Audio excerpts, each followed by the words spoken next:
Which of the following are the main points of the National Forest Policy 1988? National Forest Policy.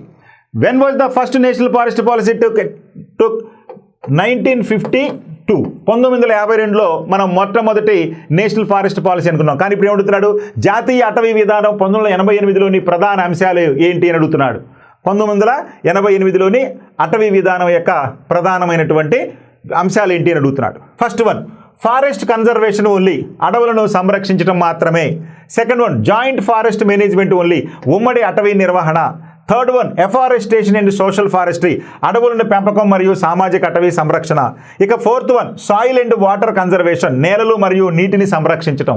మరి వీటిల్లో 1988 జాతీయ అటవీ విధానం యొక్క ప్రధాన లక్ష్యాలు ఏంటయ్యా అంటే, అటవీ విధాన లక్ష్యం అంటే దాదాపు అన్నీ ఉంటాయి, అంటే ఏబిసిడి మొత్తం కూడా ఉంటాయి. అంటే ఫారెస్ట్ కన్జర్వేషన్ ఉంటుంది, జాయింట్ ఫారెస్ట్ మేనేజ్మెంట్ ఉంది, అఫారెస్టేషన్ అండ్ సోషల్ ఫారెస్ట్రీ ఉంది, అదేవిధంగా సాయిల్ అండ్ వాటర్ కన్జర్వేషన్ ఉంది. సో అన్నీ కూడా ఉన్నాయి కాబట్టి 1988 అటవీ విధానంలో ఈ అంశాలన్నింటినీ కూడా ప్రాధాన్యంగా తీసుకోవడం జరిగింది. ఓకే.